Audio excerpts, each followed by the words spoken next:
Welcome to the 98% podcast, where we hear real stories from real people. And I am here with Ethan. So, Ethan, tell us a little bit about yourself. Well, I guess starting out with how I know you, we went to high school together down at School of the Osage. I think you were a couple years ahead of me. I can't remember exactly. 2 years? I think it was 2 years. Yeah. Yeah, I was in your sister's class. I was in graduated '09. So Hmm. but yeah, we knew each other pretty quickly because we did hurdles together, and we we hung out kind of outside of school every once in a while. I'd come to a Nightmare Nevermore concert every once in a Yeah. while. Dude, that's awesome. I love that. Yeah, man. Um, Okay. yeah, not too much about me. I'm up in Iowa now, doing contracting work for the Air Force. Kind of a long story how to get here, but Yeah. yeah. Okay. Sweet. So let's do I did like, so what have you been doing? Like, we just talked about it like before we hopped on. It's been like 12 years, 14 years. I don't even know what's going on. So bring me up to speed, man. Yeah, something like that. Oh, yeah, last time, dude, you brought it up. The fact that we used to play pickup games of football at the high school, Yeah. man. Yeah, I haven't done Yeah. that in a long time. I just yeah. So I guess we'll just start after that. So I went to Missouri State for 2 years after high school, and Uh-huh. realized it really wasn't my thing, college. And the reason I was even considering college was my brother Zach, which I think you ran track with as well too, right? Uh-huh. Yeah. And so he was on that path of college and graduate, get a job, and that's what I thought everyone did. I didn't know there was other options out there. And so I was after about 2 years, I kind of realized it wasn't really the path for me. I wasn't all in, I guess. And so Uh-huh. I took I think a year off. And so right before my 22nd birthday, I talked to a recruiter down in Rolla, and they told me, they're like, well, you don't know what you want to do, like join the Air Force for four years, and you never know where that opportunity takes you. And so I did. I talked to him, and I originally wanted to go for a for SEER, which is search, evasion, rescue, and evade. So Uh-huh. it was basically a full on nature path that I was going down, where it was just, Uh-huh. hey, you got to hang out in the woods, you got to do Arctic survival, you got to do desert survival, and learn all these surviving techniques and whatnot. And I was like, oh yeah, it's right up my alley. I love backpacking, I loved hiking, I loved anything outdoors. And so what got me, oddly enough, was the swimming. You had to swim 200 meters uninterrupted for some ridiculous amount of time. It was like, yeah, you had 5, 10 minutes to do it. And I was like, all right, can't be that hard. I learned quick that I sank like a rock. I could not float to save my life. My recruiter was 7 months pregnant at the time, and she was swimming laps around me. And I had the boogie No. board in front of me trying to kick, Uh, and she was like, I don't know if this is the path for you. And I was like, oh, like, yeah, but it's really the only thing that interests me. Like, I don't want to, I don't want to be and nothing against anyone at all. I didn't want to be like a aircraft maintainer or some sort of loader. Hindsight wouldn't have been too bad, but uh, so she's like, well, there's an opportunity for a TACP, which is Tactical Air Control Party. And I was like, I don't know what that is. She's like, it's a battlefield airman job. Oh, special forces. He's like, special operations, not special forces. I'm like, all right, well, I still don't know what that means. So she got me in contact with a special operations recruiter, started walking me through the process. Like, all right, that sounds pretty sweet. Well, I had no idea what I was getting into. I ended up going to basic training June of 2012. I had my 22nd birthday in basic training. It was 8 weeks, and it was the most boring time of my life. I mean, you learn all the pubs there, you learn all the nuances of being in the military and everything. It was mainly just folding shirts and socks, and I was like, oh man, like No. what did I get myself into? Like I'm folding socks, the PI is coming in and just ripping your bed sheets off. Like, oh, it wasn't good enough. Like, all right, cool. So I'm making beds all day, keeping everything neat and orderly, and it all had a purpose. It's about attention to detail. It's about everyone being uniform and looking the same. So it had its purposes. You didn't know it at the time, but you know, I met like-minded people there where they're just like, college wasn't for me. Or you got fresh 18, 17-year olds there too. Like, yeah, I didn't know what to do, so I joined the Air Force. And all right, cool. Like, this is a like-minded bunch of people, more so than I had in college. And so, uh, graduated that, uh, then got to tech school, and then that's where I started really kind of figuring out what I got myself into with Tech P. I was like, it was early mornings. We were doing rucks every morning. We were doing training every morning. We had an order of exercise that we always did. It was in sand, so I mean, it was down in Destin, Florida at the time. Mhm. They've since moved it to San Antonio, but gorgeous weather. I hadn't really spent a lot of time in Florida, so I got to really, I don't know, enjoy the sights, enjoy everything. Anyways, Mhm. so that's where like I really started realizing what I was getting into, and so they're like, "Oh yeah, you're gonna be dropping bombs. You're going to be talking to aircraft. You're going to be in the middle of everything." I'm like, all right, cool. Well, then, kind of rewinding a little bit, I grew up Catholic, right? So, at a young age, and we had a nun talk to us on Wednesday afternoons about everything that happens, and so my religion was pretty strong going into the military. But then they tell me like you're going to be dropping bombs and killing people. And I'm just like, man, okay, well, what do I don't know how I feel about this. And Mhm. like, I'm never one to give up on something, once, well, except for college, but I was never one to really give up on anything. And especially something so challenging as its course. And I was like, okay, well, I'll play it through, see what happens. Maybe it won't be as bad as what they're making it out to be. So I was down in Destin for 6 months for training, and they break it up into three different blocks. First block is learning what you're going to be doing, how you're going to be doing it, how to talk on radios, which you think is just talking like this.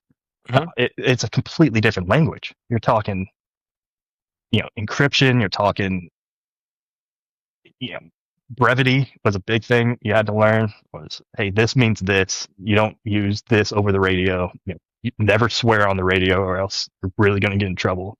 You're just like, all right. So, and then block two was field, which was the best block for me, just because you got to actually be out of the classroom. You got to be out. It was 4 weeks. They took you out into the swamps of Destin, and you just learned navigation, map reading, compass navigation, uh, vehicle nav, and you just got to spend a month basically out in the swamps. But the caveat for it was that they deprived you of your sleep. So you were you were pulling, they call it 3/4 shifts. So you're on teams of four. Three people would be pulling guard shift while one person slept. So technically, you're only getting like 2 hours of sleep at night, and it messes with you mentally. Mhm. There was one night nav that we were doing. So they give you, all four of you start at the same point. Then they give you four different points, and you have to nav to them at night. There was one night, probably 2 weeks in, where I'm hallucinating because I'm so sleep deprived. I thought there were people watching me from like the tree line from the forest. So I'm turning on my flashlight, yelling just into the middle of trees at no one. I was like, I see you. I know you're out there. And just like waiting and no one's answering. I'm like, and you're seeing stuff. And at that point, your night vision's gone because I turned on a flashlight. I'm like, okay, well, don't do that again. But of course, the next night I'm out there. You out there? Okay. Um, but I mean, so that was the best part. Block 3 was all about kind of advanced tactics and whatnot. So we did group navs and whatnot. And to top it off, we did a 15-mile ruck, 65 pounds in your pack, and then an extra 30 pounds on your person. So you were going, 100, 110 pounds, doing 15 miles. Wow. Loved it, man. Loved it. Every aspect of it, man. Pushing myself and getting stronger. I went into the Air Force at 165. I left tech school 190, so I gained 30 pounds there. I mean, 3 meals a day. MREs too. You're out in the field eating MREs, so you're eating 4,000 calories a day sometimes. So absolutely loved it. It was the first time in my life where I was like, "Oh, this is actually absolutely for me." So I talked to my recruiter, and she's like, "Yeah, that's great. I'm glad you guys made it. I'm glad you made it through." She's like, "You're gonna see the world." I'm like, so I get my first assignment, and it's in Fort Riley, which is Kansas. I'm just like, this is like Missouri, but less stuff to do. Like, what do you mean I was gonna go see the world? I'm 5 hours from home. I met some really good people at Fort Riley. We Uh, we became a family so quick, and I made friends instantly. And we all had been through the same training and everything, so we had we bonded quickly. Uh, did and then so once you get there, you start doing qualification training. They're like, well, you're not technically tech P yet. There's still a chance for you to fail out of this. Like, you have to complete what we do. You have to understand what we do. I'm like, all right. So after about another 3 months of them training me and more techniques, you go and do a check ride, and then like, all right, cool, you're good. So about 2 months after that is my first deployment. Went to the Middle East, and they were like, yeah, this is a vacation. Like, it's Kuwait. Like, you're gonna have so much fun. Like, nothing's going on right now. About 2 months in, they're like, hey, there's this group called ISIS. ISIS, like, that's a weird name. Like, okay, like, no, it's serious. Okay. Another month goes by, and they're sending us north, having to, you know, fight the good fight, so to speak. And then that's where my fears of going into this career field really kind of started coming to fruition. I was like, the idea, the idea of ending someone's life versus the actual procedure of doing it. uh, And so they do, and mm, I want to phrase this correctly. So I love I love what I do, or what I did, still do, kind of. And I love the military. I love America, absolutely, patriots through and through. But they do such a good job of making it less humane. So by calling people terrorists, the enemy, bad guys, it gets an idea in your head that these people are kind of beneath you. After I got out, I realized, like, these are just people. Like, these are just people living their lives. Are they on the wrong path? They don't think so. We're just on the side that has more money, more bombs, more technology, and more tactics than the other team. So we're on the winning team. That's why we're so dominant at what we do. And so and at times it felt unfair almost.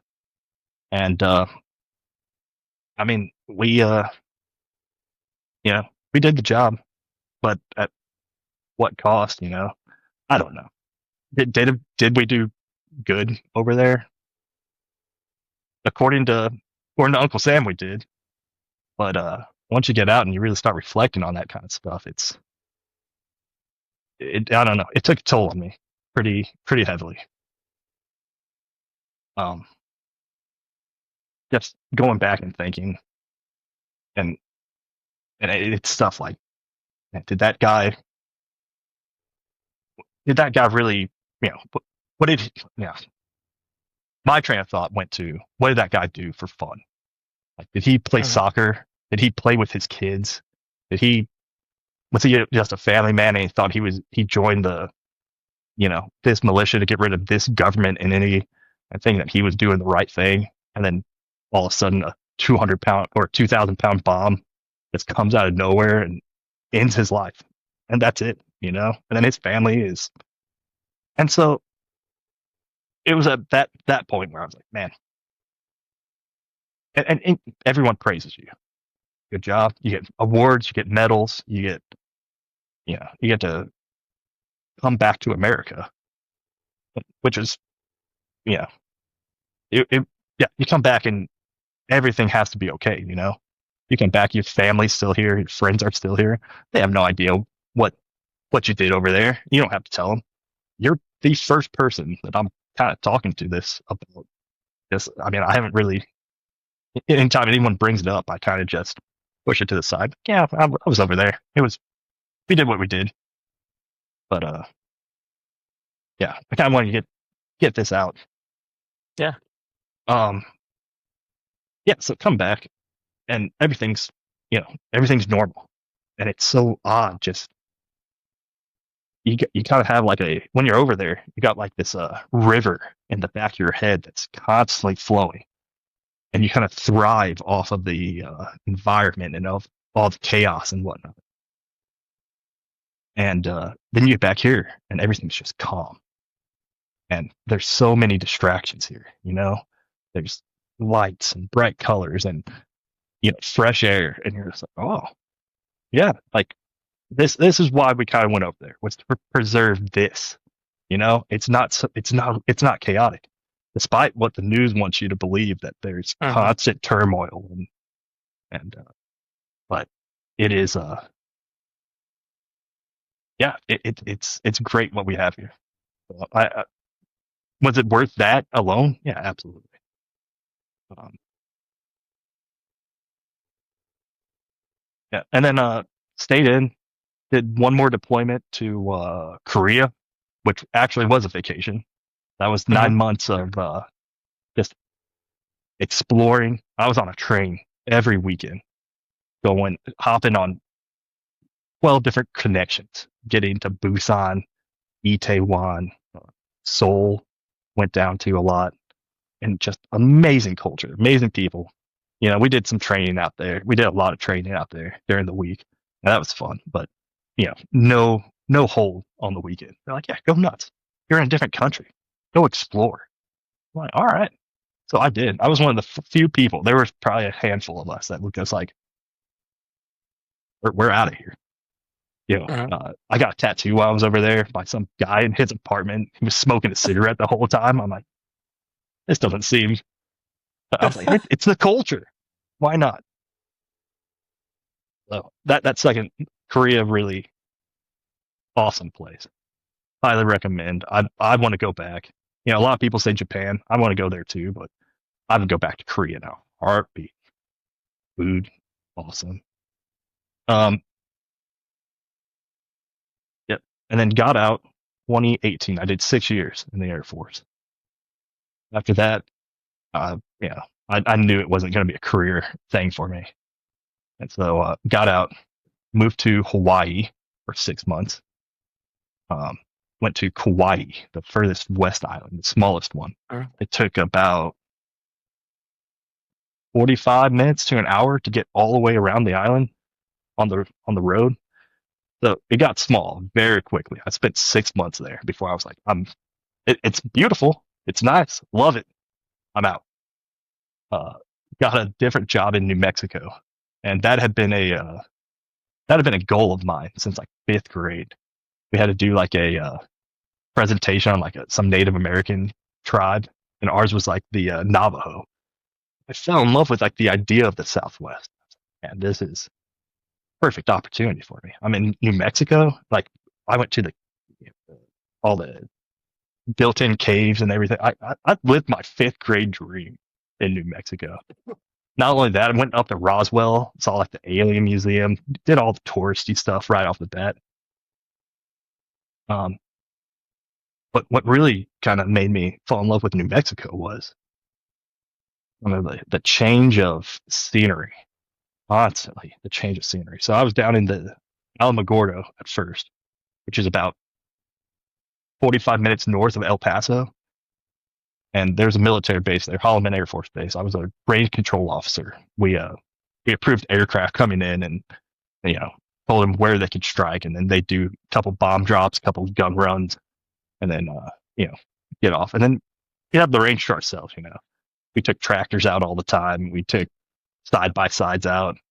I took a lot of walks just around there. And then about 30 minutes to the east was Cloudcroft, and it was up in the mountains. There was pine trees. There's a forest up there, like a Lincoln National Forest was a forest up there. That's where Jesse James and Billy the Kid did like hideout and shootouts and whatnot. Gorgeous place. And so I was like, man, I could be in the desert one day, be in the forest the next day. Like there's lakes aplenty up there, and just gorgeous area. I stayed there for about 4 years, and then had changed jobs. I was doing something different at the time, and still contracting. The thing with contracting work is you're never guaranteed a job. The contracts get rebid about every 10 years or so. Well, they were cutting our contract, and I was one of the newer guys there. They're like, hey, you know, it doesn't look good. I'm like, okay. Like, I knew this going into this, that there was a chance that this wasn't going to work out for me.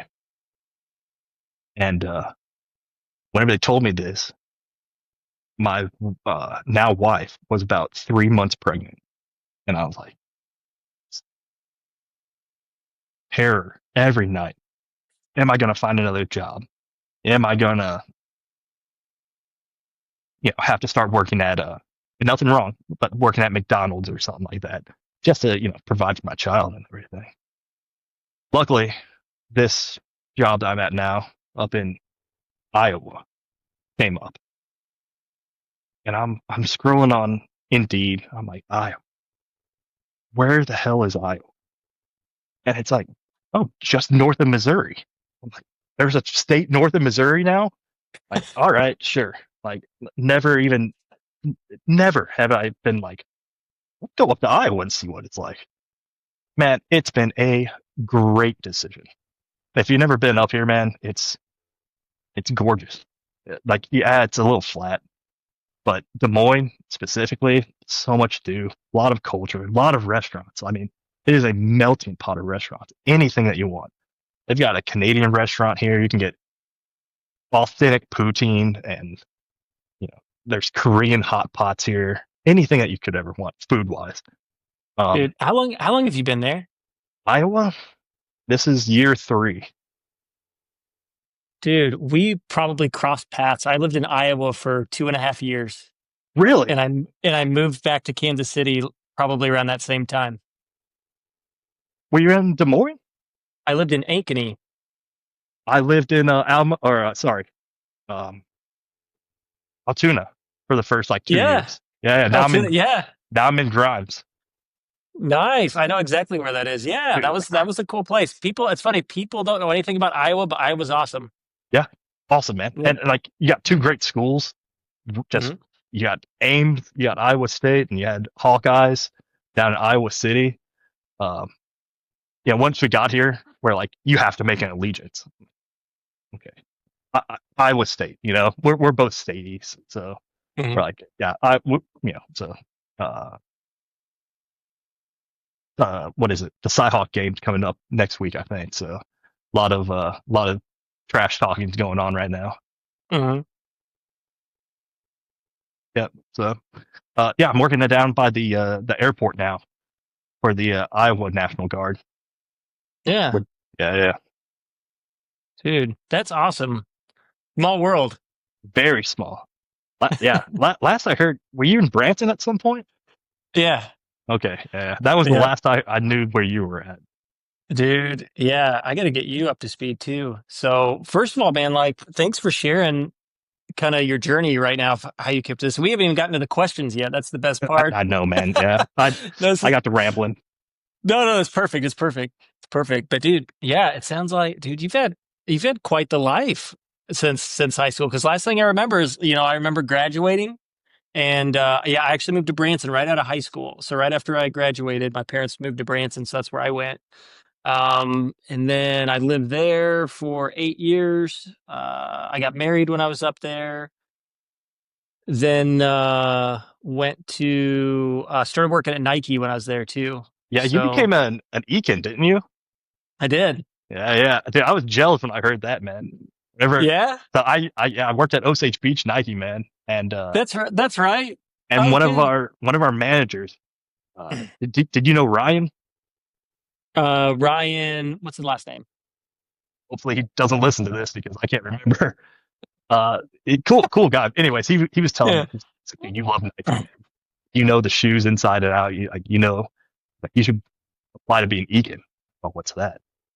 And then, I looked into it for a while, but too scared to move anywhere, man. At the time, Uh-huh. Uh-huh. I was like, I can't. I haven't been out of Missouri ever. So what do you mean Uh-huh. I have to move somewhere and become? Yeah. But then I heard that you became one. I was like, oh, Ricky became an Egan. Oh, that's sweet.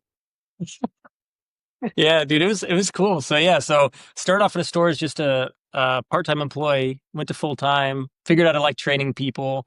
And before I even knew what an Econ was, I was basically doing what an Econ does. Like I like training people. I learned everything about all the shoes, how they performed. I was putting together PowerPoint presentations to help deliver because I was like, nobody knows anything. We need to figure this out. And so when one opened up, they were like referencing me right away, like, Ricky, you should do this. You should hop on this. And I was like, well, first of all, what is an Econ? Tell me real quick. They told me, I was like, well, that sounds good. That's way better than what I'm doing now. Cause I was like managing stockroom at the time. Oh And yeah. I was like being a manager, but then also training people. I was like, so I just train people. That sounds awesome. And then, yeah, got the job, and I was in that specific role, that Econ role, which transitioned to another role called NAX trainer, which was leadership development role. So it was like same concept, except everything we trained changed. Um, but yeah, I was in that specific role for 8 years, and I was with Nike for 16 total. Holy cow. It was wild. Yeah. Yeah. So I went from living in Branson to going back to Lake of the Ozarks, and actually worked at the Osage Beach Nike Yeah. for 11 months. Um, and that might have been around the time we played football actually I, together. it probably was. I'll bet you it was. Yeah. So then was there 11 months. My then wife, so my ex, was pregnant with my daughter. So I was like, okay, so I need a little more money. So what else is there? And the coach role opened up in Kansas City. So I applied for that, got a coach role in Kansas City. And then I was in there, and then it was Econ role after that. And then, yeah, and then the rest was kind of history with them. And then just last year, they laid me off with the rest of our team. We got laid off. So after 16 years, no conversation, no nothing. Just, I mean, there's a conversation, but it's just basically like, hey, we're cutting that division essentially. Here's your severance. I Good luck. hope you find something. Okay. Yeah, I've heard that story probably from a couple of people that we mutually know that worked at Nike. I heard that story Yeah. a couple of times already, and I'm just like, man, Yeah, it's tough, man. Big business is it's it is. cutthroat. It's brutal. Yeah, exactly. And it's not personal. And I didn't take it personal. I know it's just them looking at they're looking at the money being spent, and they see it. Well, this or part of the company costs this much. Well, let's cut that because we can do online training, which they know online training is not the same. Yeah, Um, But either way, it is what it is. But it ended up leading me to the job I work now, which is training and development or learning and development for a chemical company called Proseco. Mm, So different type of product, but I do the same role that I was basically doing when I was closing out with Nike with the leadership development, all that stuff. So it's nice. been nice. Yeah, get paid more. I'm fully in the creative process. So I get to create all the content, get to try to make an impact for that company. So it's been cool. So um but yeah, and been divorced 4 years, have an Nice. 8-year-old daughter. Well, I mean, it's Yeah, not nice, but not nice, but yeah, I mean, it is what it is. It happened, so I'm making the best of it. But yeah, it's got an 8-year-old daughter, and yeah, it's been awesome. So, and you said you married, kids? yeah. I mean, so kind of. I mean, I'll backpedal a little bit. So Okay. right before my first deployment, I did get married. I mean, I had known her for 4, 5 months maybe, and Hmm. we had this. She was down in Corpus Christi, and I was up in Kansas, and there was a massive miscommunication where she was like, "Well, my mom doesn't want me to live with anyone unless we're married," and I was like, "Ah, don't worry about it. Like, just move up here anyways." She took that as like a proposal. So like a week later, she was like, "Hey, how does February 15th sound?" I was like, "For what?" He's like, "Our wedding." I was like, "Okay." And like at the time, I was like, "Well, this is what you do." I'm in the Air Force now. Like, you get married. Uh-huh. So I was married and then went on a deployment like 2, 3 months later, and got back, and kind of like what I was talking about, like the world had just changed, and I had changed unknowingly. I had changed, Hmm. and we got divorced maybe 6, 7 months after that, man. So that Mm, lasted maybe a year and a half total, and dang. 9 months of that I was deployed. So Wow. it happened. Yeah. Yes, but then so when I was in Kansas in Fort Riley, one of my buddies. Ooh, this is gonna get complicated. You almost need like a cork board with like the string Here, to figure it out. let me go grab it real quick and I'll Yeah.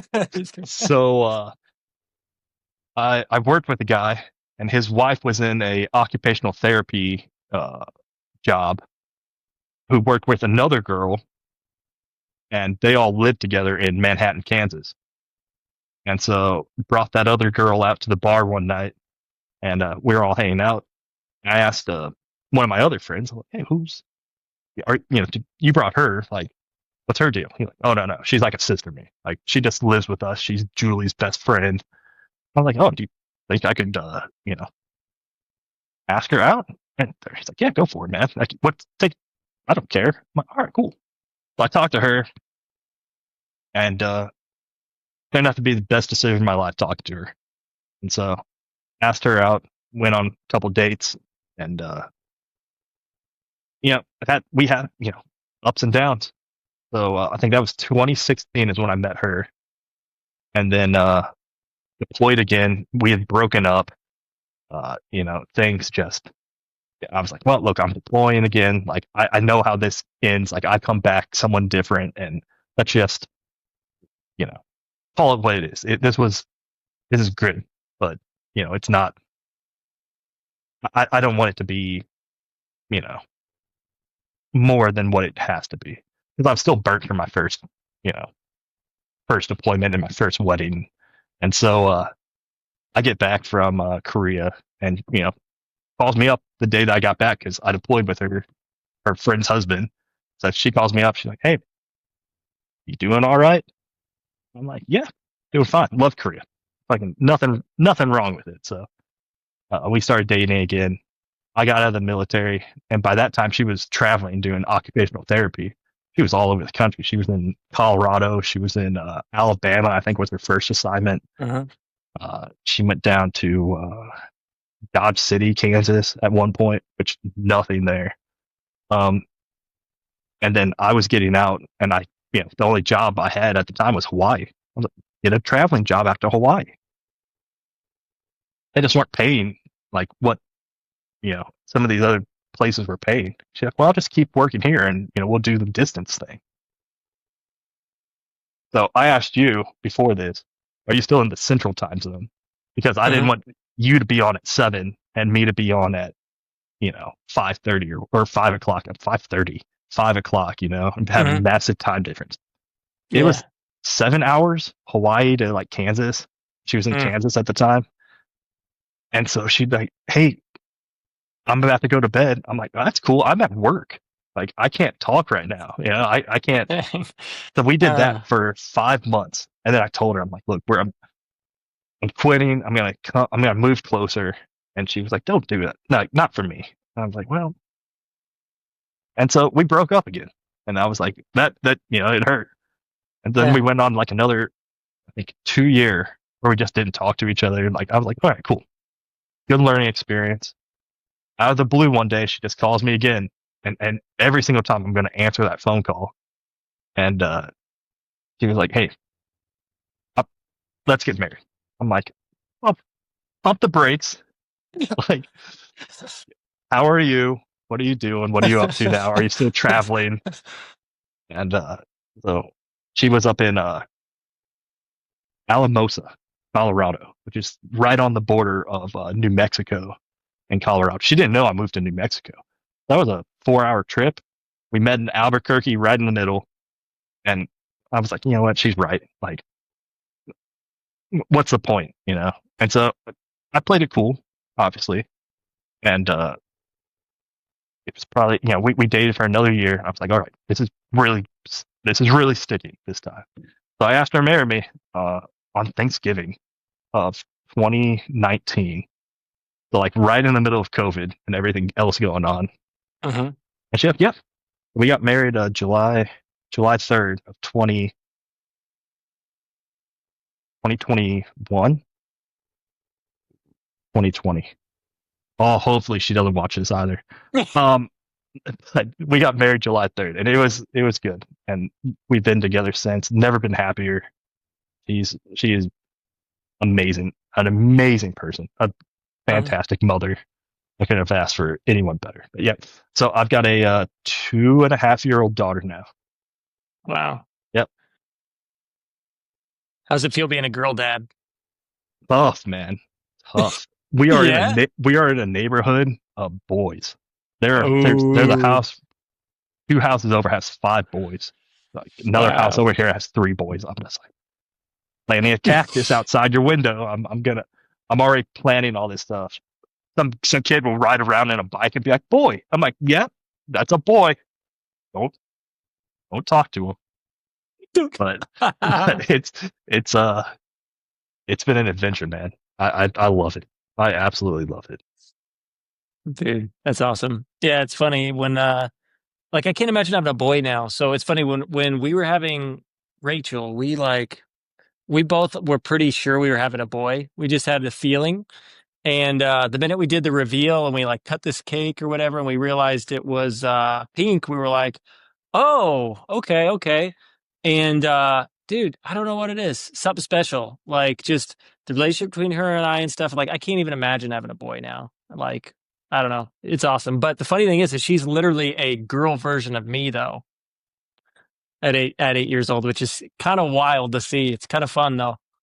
Dude, it's crazy, man. Every single day she is it's, it dumbfounds me, man. I never thought about having kids, but now that I have her, man, it changes your world. And you're right, man. Like it is just a girl version of you, and it is, she's a daredevil. We're both Yeah. pretty like do what you want to. Like we'll be here.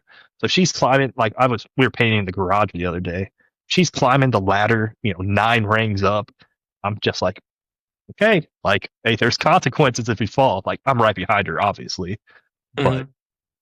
yeah, I mean, and that girl falls over a lot. And I'm just like, yeah, if you got my my coordination. Like this is why I did track and cross country. I couldn't catch a football to save my life. Like you have my coordination. Like sorry, like Yeah. you'll get used to it. That's funny. Yeah. Rachel's biggest thing was I think she forgets she has elbows, and she used to just knock things over all the time. Like it didn't matter. Like just knocking everything over. And I'm like, why? Like I don't see other kids knocking stuff over this often. It's like she just forget like she had just knock stuff over. But other than that, like yeah, not bad. She was hard to get to sleep though. So Mhm. she's been like uh easy kid, like just overall. But when she was born to like a year and a half, she would only sleep like 2 hours at a time. Dude. So we had to wake up with her every 2 hours. We'd have her, feed at the beginning with her mom. And then the only way she would go to sleep is if I sat on a yoga ball and bounced her. So it was like every night doing that. And it's funny because Oh, now I look at it, I'm like, man, how did I do that? Like, it doesn't make sense. But in the moment, it's like you don't have an option. You figure it out, and it doesn't even compute because it's like I still worked. I didn't really feel that tired. Like I don't know, figured it out. I guess it's interesting. yeah. During it, man, you're like, this is never going to end. And then you get Hmm. years afterwards, and you're just like, oh, well, yeah, I got tired sometimes, like it happens. And especially, yeah, what are you going to do?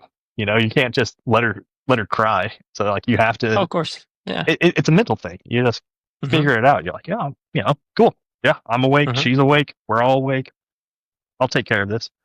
Dude, Yeah. yeah, I loved it, man. Like getting up in the middle of the night, just being like, having it just that one-on-one time and just being rocking and just I loved it, man. I absolutely loved it. I miss it. I made a very mental note in my head because Danielle was like, "Oh, this is the last time that we're gonna feed her with a bottle." And like sad because I was like, "That's some quality time we got to spend together." And so I was like, Yeah. "Cool. I'm going to remember this moment of me giving her last bottle. Like I'm going to soak all this in. I'm gonna make so many mental memories of this, dude. It is seared in here now, and I love it, man. I need to do it more often with milestones, but there's so many milestones. She was riding her Hmm. bike. She was riding her bike today.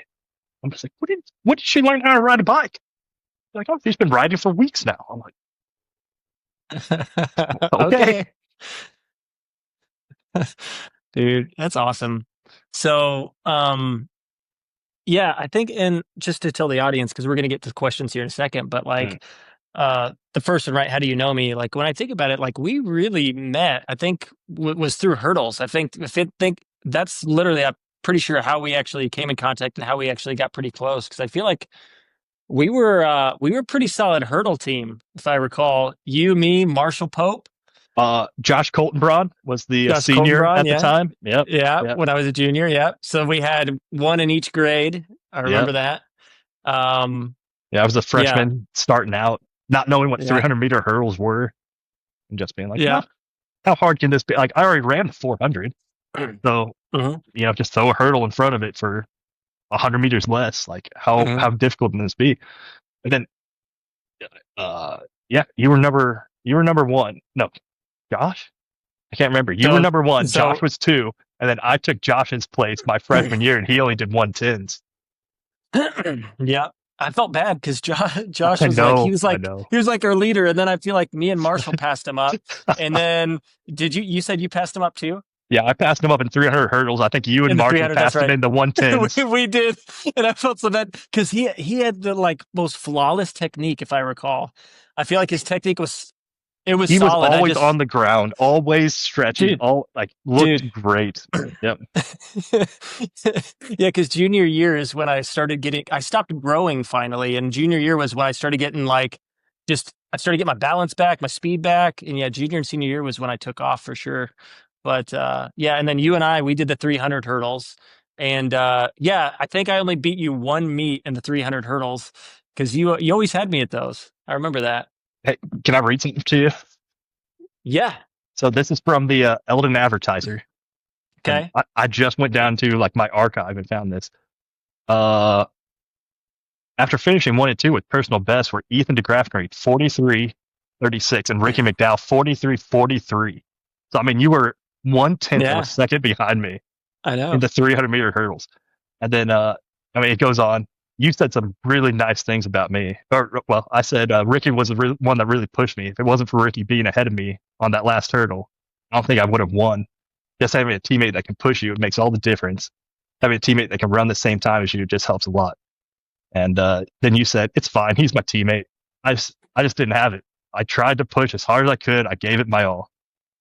I need to work on my endurance a little bit more, but because my form is good. And then I go on to diss the Eldon hurdler who had been beating us all year. Do you remember his name? Yeah, Joe Sash. Oh, yes, man. Oh, Dude, what a memory. Good me and him job, had man. me and him had a 110 rivalry that was never a rivalry senior year. Senior year, I had him, but junior year we were back and forth. Yep. Yeah, man. I go on to diss him later on in the Eldon advertisement. Like his home city paper. I said both Indian hurlers were helped when Eldon's Joe Sash, who was a standout in the event, stumbled over the fourth of 8 hurdles and lost precious seconds. And then I said, whenever I saw Sash fall, and he's the top in our conference, that just gave me more of a boost, thinking I have a chance to win this because the number one hurdler in the conference is down. DeGraffenreid said, "Dude, the What? next day, Joe Sash is reading the Eldon advertisement. Like, this guy, man, like I stumbled. That's the only reason you won that thing. Like, Dude, that's awesome. So what was that? What that year was was that? that would have been your senior year. So that would Okay, have so it been would have been my senior year. Okay. yeah. You So know that what's was funny? Dude, let me grab something real quick. Hold on. yeah. So I think I actually, so my grandma put together this collage for me. It's got a bunch of pictures of me, and she actually has like a little cutout from one of our meets. So I want to see what it says. That was another time I Oh, was interviewed. was it? Yeah. Yeah, I don't. Oh, let's see. It's big poster board. Let me see what we got here. Um, dude, I have the same cutout. Oh, awesome, dude. Dude, Yep. I'm reading it right now. Dude, that's awesome. So yeah, my grandma put this together. So that's funny that you found it too. So I also have mine here that had the 15.22 second 110-meter hurdle. So I was trying to get the Yep. school record of 15.1 and never got it. Yep. Yeah. Yeah. I go in there to talk about trying to get the 300 record, and yeah, never got it. Dang, we tried. But dude, funny thing about Joe Sash though, man, I don't know. You have to remember this. So I just remember I think you gave me crap for it too, probably. But I remember, I remember looking for spikes. I think it was my junior year or senior year. I think it was junior year. And dude, I get these American flag spikes because I'm like, dude, Yes, these dude. things are intimidating. He's gonna see him, and it's just gonna blow his mind. And we called them the Intimidators. Yeah, I We came up remember. with that Yep. name. And the funny thing is I walk over there to Joe Sash and I have him on my feet and I look and he pulls the same spikes out of his bag. And I was like, oh my gosh, what are the odds of this? And then who was it? I think it might have been Colton Braun or somebody that used to tease us all the time about, hey, did you guys go shop and get those together? I'm like, dang it. It did not work in my favor at all. But what are the odds? What are the odds that we like Oh, they had cleats everywhere that we got the exact same ones? It was just hilarious. dude, I remember that, man. Crazy. Oh, dude, That was fun. do you ever get those memories, man, where you saying that and it just like it's back here. I remember it. Yeah. I Uh, haven't thought about that since that happened, the week yeah. before. And so, dude, you unlocked a memory just now, and it is a most rewarding feeling ever. I remember the Intimidators, man. Holy cow.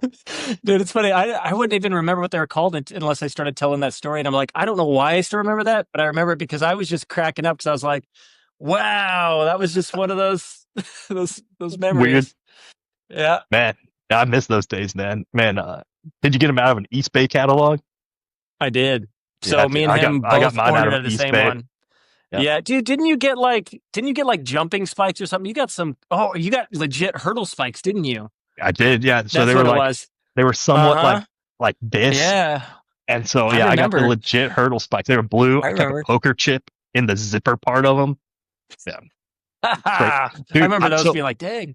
so I found all this stuff. So my grandpa passed 2 years ago. No, maybe a Uh-huh. year ago.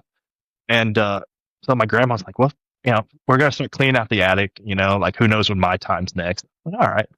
So go up there, and there's that track bag, man. That maroon track bag. It's got the number. It's got the Osage on it. And I'm like, I thought this was lost to the ages. I open it up, all my medals, all my letters, and all the track, state Hmm. track things are in there. I'm like, that article is just in there. I'm like, this is crazy. And those shoes were still in there.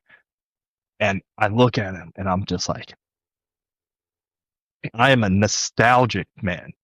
And Hmm. I held them for like a minute, looking at them, and nope, just threw them away. I threw them away probably about a year ago. Finally, I kept everything else. Hmm. I don't know why I felt like I had to get rid of the shoes. One, they were like in a hot attic for 15 years, so like they were like Hmm. all sticky and like gross. Like there was no way my foot's fitting in it again, and I'm not gonna go out to a random high school or go out to Osage and like jump over a hurdle. Like I'm like, no, Hmm. just get rid of these, keep everything else for now. And but yeah, those shoes, man, I just got rid of those about a year ago. That's crazy. Yeah, see, I don't know if I kept my bag. I wish I did. I don't know where it's at. I don't feel like I would have threw it away, but I did have to throw my shoes away because I left them in, it was like in the back of my car forever. And then opened them up one day and it's like they're falling apart essentially. It was like, oh, okay. Well, I'm not going to wear these today. Yeah, yeah, safe call. Yeah, Yeah, man. exactly. Yeah. Okay. Story about Colton Braun, real quick. Hmm. So it was Yeah. mid December. I was a freshman. He was a senior, and Jolly was the coach at the time, and he said, "Hey, get our freshmen spun up on hurdles and whatnot. Like both of you don't have basketball. Like go teach them how to do like 300 hurdles." We go out there, and it is like you know December in Missouri. It's windy, it's cold. Colton Brown looks at me, and I look at him, and he just starts walking down to the track. We get down to the track, and he sets up one hurdle on the back stretch. Man, it's cold. He's like, "Why didn't you say something?" He's like, "I didn't want to be like a bitch in front of you and say it's cold and let's not do this, but like you were just walking like you were fine." I'm like, "No, I'm freezing, man." And like we just left that one hurdle in the backstretch and just went home right after that. I mean, we walked down there and just walked away after that. We're like, "No, we're not doing this. This isn't gonna happen." Uh, Dude, I remember them making us run. We always had to take off our sweats and stuff too. You remember that? Oh So yeah, I man. remember one of those days being like basically almost freezing cold, rain, and we had to sit there and wait and get ready for our event. It's funny looking back at those like, dude, those are cool times though. That was something fun about that type of challenge though, especially at It that point. was. Yeah, Hmm. yeah, I man. like that. Oh, Okay. So, just to let everybody know, the audience, real quick. So, if this is their first time watching our podcast, so I gave you a set of questions, and all we're going to do is we're going to go through those set of questions just so the audience get to know you. But obviously, we've been doing this for 50 minutes already, so they've already gotten to oh, know you pretty well. So, this is good, but we can go as long as we want. There's no set time. So we'll start at the beginning. Is what was growing up like for you? grew up in Brumley, which was Uh-huh. about 15 minutes south of the lake, and grew up on little 1 acre thing. My dad, my aunt, and my grandpa built our house like back in like the 70s or 80s or something. It was like one of like the last times that someone like built their own house. So I feel like I'm sure it happens Okay. now, but not like this. I mean, it was concrete and rock. Little house, little 3 bedroom, 1 bath, which was the bane of my existence growing up. Um, and then but my brother and I had separate rooms. So my wife shared a room with her sister. So at least we never had to do that. Um, and then we had a farm probably about 10 minutes north of there, and we raised cattle. We did we hayed in the summertime. So after in high school after summer jobs, I would go and help my dad hay the fields and take care, vaccinate the cows. We were out there in the wintertime tagging and castrating cows or calves all the time during breeding season. So I mean, Uh-huh. anytime that I wasn't at school or work, I was out at the farm helping my dad clear fence lines, build fences. It just gave me like a good sense of work ethics. Was I happy all the time? No. Other kids at school were going to tailgates or going to football games or hanging out at basketball games. I Hmm. was like, no, you have responsibilities to do. I'm like, yeah, okay. And then so I rebelled a little bit against that. I joined as many clubs as I could. I was in ties. I was in ecology club with Edwards. I was in show choir, track, cross country. I did football freshman. So if I could find something to do, I didn't have to be at the farm. Hmm. But now I wish I was always out at the farm, just away from everything, fresh air. Anyway, but it was fun. I enjoyed growing up. Dad was he was a little strict, and at the time I was like, he's just being, he's just being strict, like he wants us out at the farm. He wants us working all the time, like that's why he has sons, I guess. And now being a dad myself, I'm just like, oh, he had my back.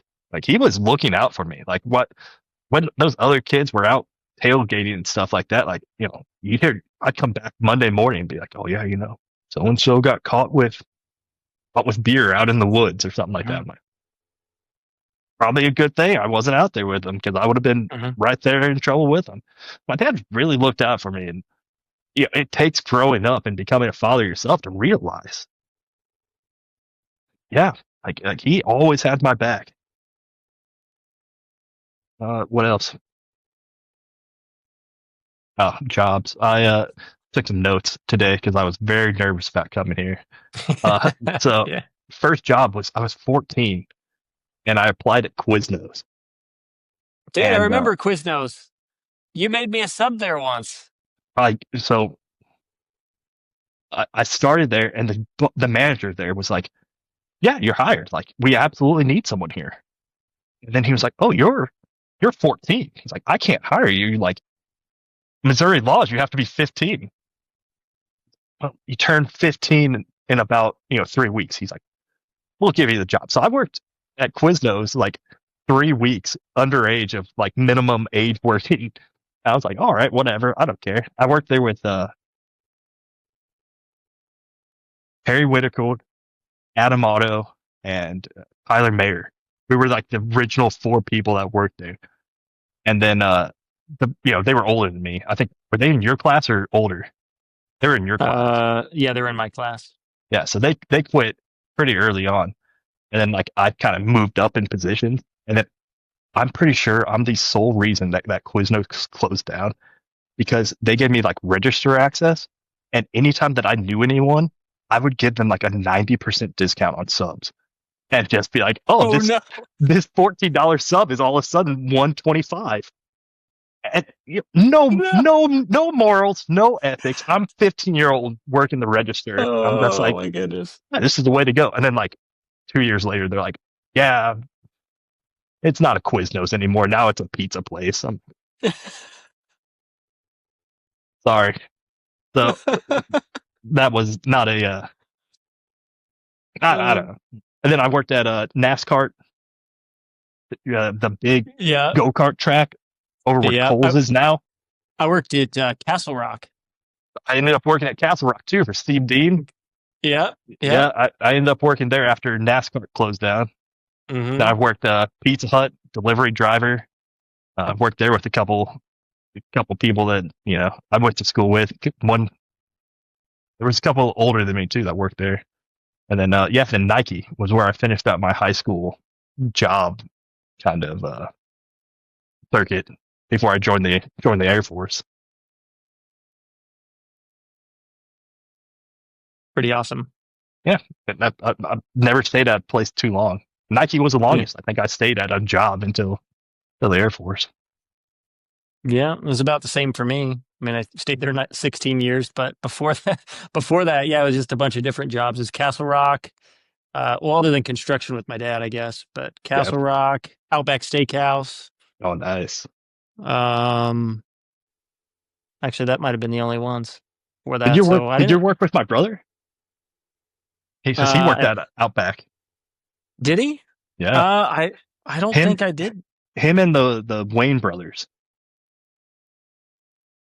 I don't think so. I wonder if they were there before I got there, Maybe. I don't or know. maybe when did they do that? Were they in high school still? Yeah. Um. Man, it was whenever it first opened. They were there like opening Okay, day. okay. So I probably started after they left then, because yeah, I would have remembered them. But yeah, interesting. Okay, and then you kind of brought us up to speed on, so after high school, we were thinking about doing college, and then you decided to join the military. Yep. Okay. So then that kind of brings us to the next question. If any of these questions kind of answer something you've already said, you don't have to go as in depth and repeat yourself if you don't want to. But next question is, what's the biggest struggle that you made it through? Oh, yeah. This one is a. I have a couple points out here because it was hard to narrow it down. Like, what is really Hmm. the toughest struggle that you've gone through?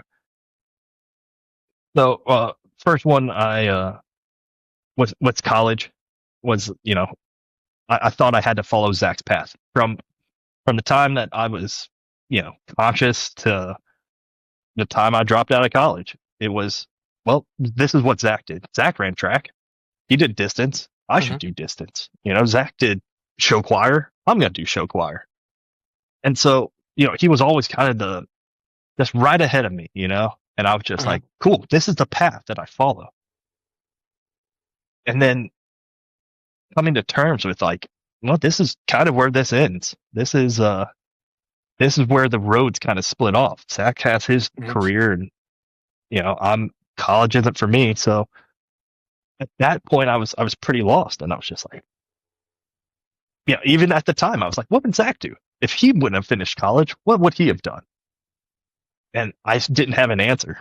And so figuring out what I had to do next was, that was one of the first struggles I had. Next one was just join the Air Force blindly, like I said. I had no idea what I was doing. Um, I had a book. It had like all the Air Force ranks in it, and it had enlisted and officer, and it was like went all the way from airman uh, to general. And I was like, oh, I can just get through all the enlisted things, become an officer, and I could be a brigadier general in 20 something years. Like, no, that's not how that works. Like, you're either enlisted, you don't have a college degree, or you do have a college degree and you go to OCS and you become an officer. Like, there is a Hmm. big separation. So I had no idea what I was going into. My recruiter didn't, you know, at the time, I was just like, this is the smartest person I know. And her job is to get people to join the Air Force. And so it's just like, she's not going to be completely honest with me on what's going on. Like, she's got, she's got billets to fill. And so, yeah, so that was another struggle was just getting in and not having any idea what I was going to be doing, what I signed up for. She didn't prep us for, and nothing on her. She was Hmm. a good person, and she was pregnant at the time, so she had a lot going on, I'm sure. But yeah, so that was another struggle, just not knowing. Um, the first deployment, the shell shock of it all, being in a completely different country, people, English now is not the prime language. You got Arabic classes on Monday, and you're just trying to learn just simple phrases. Where's the bathroom? What time is it? You know, where where is the closest military base? Or do you speak English? So every Monday, they gave us short little classes, just a little bit of Arabic, just to try and get by. Um, the time I did get to spend over there, I say it was all bad. It wasn't too like there was times we went out to Kuwait City one time. So and this is where I am going to kind of diss. our system versus their Hmm. system. They don't have an FDA over there. They don't have a Food and Drug Administration. So all the food over there is just fresh picked, not processed, not homogenized. So we went out to eat in Kuwait City. I think like the first or second weekend we were there, and everything. The salad tasted so fresh. The cucumbers tasted like better cucumbers for some reason. Like the Hmm. hummus tasted freshly made, and like they just a completely different world over there. But and that's where I started thinking like, man, is some of the procedures that we put in place here in America really completely necessary? Does it really keep us, you know, safer and healthier? I'm sure there's something that does, Hmm. but for the most part, like I feel like now it's kind of unraveling a little bit. You're starting to peek behind the curtain, all the red five being banned, and you know, I really think like getting back to just the basics of it. Just hey, grow your own vegetables. A cucumber is going to taste 1,000 times better without pesticides being sprayed on it. Obviously, you don't have to worry about the food over there. Awesome. Again, I go back to food. I'm a big food guy, and I base basically a whole country off of what they can offer me food, and everything was just so much fresher over there. The strawberries, out of this world, man. You know how you get that one strawberry a pack, and you're like, oh, this is juicy, this is sweet. Every single one over there was just fantastic. Um, their malls were crazy. They had every store you can think of. They were so rich over there too that like people just bought Lamborghinis and then like they just pull them off to the side of the road like you'd see a Civic here or something like that. Just like Hmm. on the side, they just their car broke down, their Lamborghini broke down. There was like, yeah, we'll just go buy another one. Like there was, they still had like a caste system over there.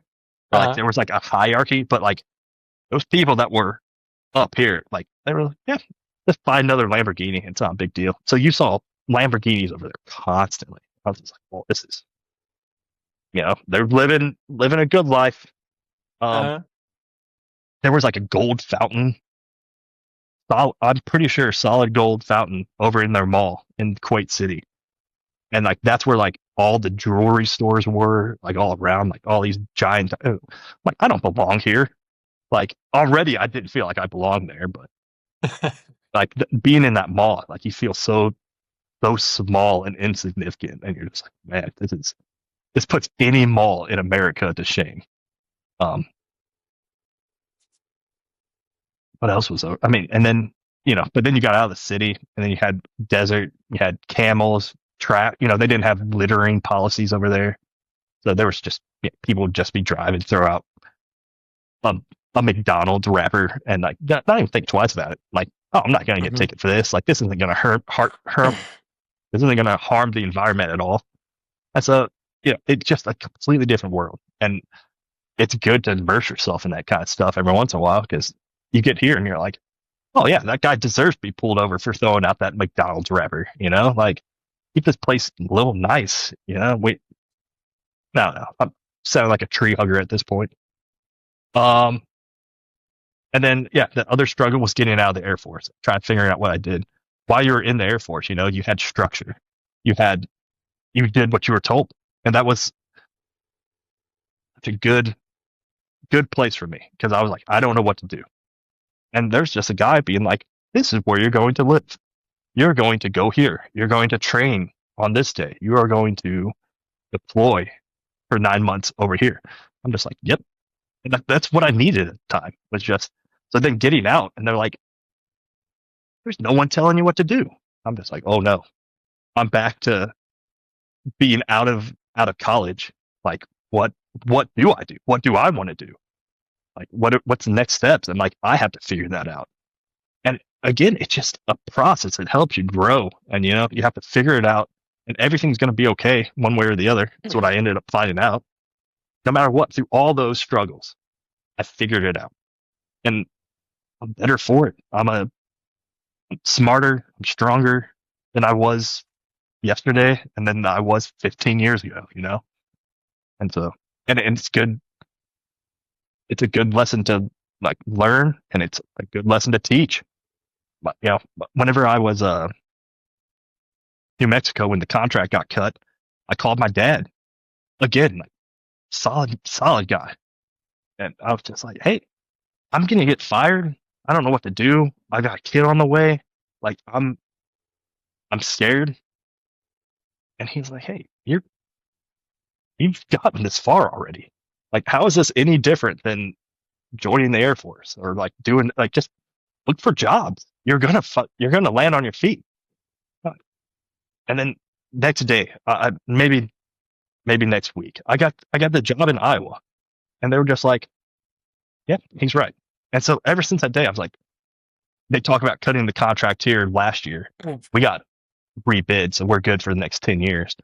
But I was like, you know what? If this contract gets cut, then that just gives us another opportunity to find somewhere else and move and relocate, and it's going to be a fun. And it's been a good lesson to learn. I like that. It's funny. It reminded me of this quote. Is the quote is what is it? We suffer more in imagination than in reality. Yep. And it's funny how that's so true, you know? And I think your dad saying that is like, you've done it before. How is this any different? You'll figure it out. And it's like a week later, you got it. It's like, it's just funny how we can tell ourselves that story and like, and a lot of people can relate to it, right? Like the uncertainty, right? That's something I think humans in general we struggle with, right? We like to have some type of stability or, some type of structure or being told what to do, right? So that uncertainty of like, oh, I have to decide something. I've never done this before. I don't know what to do. And it's like just our minds, we get into like survival mode and try to figure out like, well, what do I do? What do I need to do? What do I need to figure out? You're everywhere. When actually, if you can take a step back, you can breathe, you can focus on what you can control and let go of what you can't. It's funny how things just tend to work out. Yeah, it's nuts, man. And every single time I get myself in a situation like that, you're right. You start to panic, and your heart Hmm. rate elevates, and you're Hmm. right. Take a couple breaths, and it's all good. Everything works out. I like that. I like that. See, and I like that too. That's why I like that question is because it's fun to see how people, those struggles, those hard moments, how almost every single person I've talked to has been thankful for that event or those moments, which is so wild to think about because, as humans, we tend to want everything to be comfortable. We don't want to feel pain or struggle, but that's how we build character. And you think about where you are now without those moments of struggle, you wouldn't be able to be doing what you're doing now. There's no way. Absolutely. Yep. It's crazy. I love that. Okay, so now what's something you're currently going through that's positive or negative? Again, took a lot of notes on this one because it's hard to kind of narrow those things down. Uh-huh. We kind of already talked about it, navigating fatherhood. Um, what type of father am I? What type of father do I want to be? The biggest thing, man, is am I doing this right? And Hmm. I question myself that every day. Whenever I go to bed, I'm like, did I do everything I could for her today? Did I, did I play with her enough? Did I stimulate her mind enough today? Am I doing this right? Because I don't know. My dad had two boys. He didn't have any girls. I had nothing to really base this off of. And Yeah. I was older in life. I'm 30. Hold on, I'm 35 now. So I was 33 when I had her, and I was like, yeah, it's kind of old for having a kid. I mean, it's just like what we were just talking about. You figure it out every day. You Hmm. figure it out, and you try and give just a little bit more so that they know who you are. I'm at work more than I am at home. So like whenever I get home, all I want to do is spend as much time with her as possible. Be like, I'm I want to be your friend. I know you want to hang out with mom because you've been hanging out with her all day. I want to be your friend for like these last 4 or 5 hours, that you're awake. Hmm. And it's just, whatever I can do for her, so that always goes to my head. Am I doing enough? Am I doing this right? It's the big one that I guess we'll find out, only time will tell, Hmm. whenever she's, you know, president or something like that. I'm like, okay, I think I did it. But whatever she ends up doing, I know I'll be proud, and I know that she's gonna be all right. Um, Hmm. I didn't. I don't want to be too negative here. The corporate office environment is where I'm currently at. I have a cubicle. I sit in front of a computer. most days. We do some training with units, but we're inside all day. So yeah, I'm an outside. I told you I'm outside. I love being outside. Hmm. Anytime I get summer, winter, fall, outside. But being in an office and then like, having to deal with the offense nuances is just it's taxing. It's mundane. Uh, Hmm. Small talk is my biggest like bugaboo. I don't know how to small talk. There's only so much you Hmm. can say about the weather every day. Like, thank God college football is finally back because at least you can, you know, fake your way through a conversation about football for, a good 20 minutes. But other than that, I just want to be kind of left alone. Like, let me do my work. This is cool and all. The positive side of it, I met some really good people up here. I've made some really good friends. We hang out outside of work, and that's a good time. We've got group chats. We've got memes that we send back and forth to each other. So there's a good friendship that I've gotten from up here. A lot of good personalities, very similar personalities. We kind of talk through stuff at the office very minimally when we're not at work. So that helps a lot. Um, and then oh, here we go. So addiction was another thing that I kind of struggle with, and that's always been the case. Everyone kind of has their vices, Hmm. and that's kind of how I think about everything that I kind of go through. So whenever I got back from that first deployment, it was alcohol, Hmm. 100% all the time.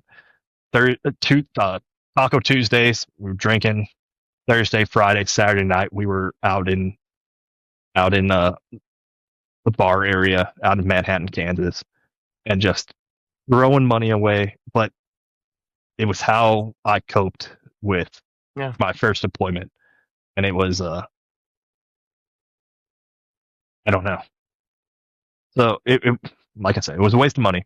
It was a waste of a lot of big waste of time and drinking. I mean, one drink not bad, but we went overboard, and I say I went overboard a lot, and it was 5 years of just that.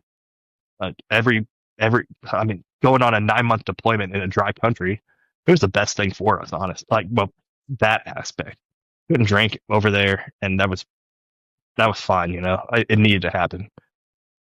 That's where I started lifting too, was on my first deployment. So that became kind of the new addiction. And Hmm. is it more positive? Sure, but is there also too much of something? Yeah, because then we started taking Trin was still legal at the time. So we had a Hmm. guide that would just give us supplements with Trin in it. We got massive. We got 220, 225 lifting insane weights. And then, Hmm. we took PCT. PCT, we cycled off of it, obviously. But, there's addiction and a complete, you can have Hmm. positive addictions. Yeah. But, and so now, after the military, I was like, "See, I'm done. I'm not I'm not doing this again." So after I got out, that's where I kind of drew the line. I was like, alcohol had never been, the answer for me. So I quit Hmm. that day. And I wish I could remember the exact date, but I can't. March 15th of 2020, sorry, 2018, about that Hmm. time was my last drink, and I was like, I'm done. Like I don't need this anymore. It wasted so much of my time, wasted so much of my money. And I'm lucky in a lot of senses that it didn't get me killed or get someone else killed. Uh, but at the time, I don't think I cared. I was so numb at the time, and the alcohol it wasn't numbing me more. It was just making me forget, Hmm. and so it wasn't good. Uh, but now I'm still lifting every day. I try to tone it back a little bit. I'm not doing pre-workout protein. That's it. Hmm. Nicotine, I'm still very much, I fell into the nicotine pouch craze. So Hmm. yeah, at work I throw in 6 milligram pouch up here just to have something. And it's just like, yes, it's legal. Alcohol's legal. Uh, th- uh, Nicotine is legal. You can do all this stuff, and you're not going to get in trouble for it in a sense. But I don't know. Like I'm I've thought about it. I'm like, if I'm always going to be addicted to something, it's in my blood, it's in my genes. There's always going to be something that I'm addicted to. How can I make this as minimal as possible? So, you just focus on those little addictions, and you just hope that they don't become something bigger. So I told myself I'm not going to let my daughter see me Uh-huh. have nicotine. I'm not going to have the can laying around for her to just be like, oh, that's normal. Or I'm not going to have alcohol in the house and be like, oh, it's normal for me to have. I want her to know that, like, hey, like, you probably have my genes. You're probably going to have a tough time not being able to control yourself sometimes. And, Uh-huh. you know, and like, that's like the part of having a kid that scares me. Like, how much of my, you know, habits and addictions and do like, transfer to her. And hopefully not a lot, but Uh-huh. there's always a possibility. Anyways, so I just don't want her to know that. Not that I don't want her to know that I do, but I just don't. I don't want her to think that it's normal. I want her addictions to be very, very minimal. You know, Uh-huh. um, and social media was another big one for me. Anytime I wasn't at work or something like that, I was on Instagram, Facebook. And it just so Uh-huh. happened that I was selling something on Facebook Marketplace, which is a nightmare and a story of its own. Um, Uh-huh. but that's where I saw that you were doing this podcast. I'm like, oh, Facebook has its place, keeping track of people and what they're doing and everything. But at the same time, I just don't have the control. I wish I did. Uh-huh. I wish I could have Instagram and Facebook and just be like, oh, 10 minutes a day. I just get so sucked into it. And then I lose time, that time that I told you. I have very limited amount of time with my daughter. I really want to be on my phone the whole time doing this. And so Uh-huh. deleted it all. I was like, I'm done. I'm not doing Instagram, I'm not doing Facebook, Snapchat. I had them all, and I was just done. Like it was just too Uh-huh. much. Yeah. No, I get that. Yeah, we all have our coping mechanisms, right? Yeah, And when we think about addictions, right? So that's something we repeat over and over that becomes a habit, almost impulsive. So then what do you think's at the root of that? Do you think there's something at the root of that and that you just replaced one thing for another to help it? yeah, absolutely. Yeah. Like I was saying, like what you choose to put in that place is, it's key. You Uh-huh. can meditate too much. You can Yeah. work out too much. Uh-huh. You can do anything too much, and it's technically an addiction. Like if you do it Yeah. every day and constantly doing it, it becomes an addiction. And so just trying to get into the mindset of you're going to have something. How can you Uh-huh. use this to your advantage or to my advantage? Uh-huh. Uh, and so, and so I was like, well, nicotine pouches. It's are there negative side effects? Yeah, probably. I haven't looked into it because I don't want to. I don't want to know. Like Uh-huh. at some point I will. At some point I'll quit. But right now at work, like I need something to. It's feed that itch, I guess. Yeah. Um, and then working out still is a big thing for me. Where it's just like if I don't go to the gym, like I start to feel like I'm not doing enough or I'm not doing something. And again, like Uh-huh. those are just signs of addiction where it's just like, Uh-huh. anyways, um, so I try and limit myself one good addiction, one bad addiction. Hopefully it Uh-huh. bounces out that I'm at the gym. So maybe I won't get, I don't know. Yeah. Well, I mean, it's important, and it's good that you figured that out. I think it's important for us to be able to put ourselves in check sometimes and, yeah, trade some of those addictions for something that's a little bit better, right? Because, yeah, the reason why, because I was reading this book and they were talking about that exact thing is like it's kind of the why of the matter of what people do. Like, so the thing that someone's trying to get from smoking a cigarette, right? They're trying to fill the same void that someone that might be going to the gym is doing. But the difference is the person going to the gym is actually getting some health benefits versus the person that's smoking.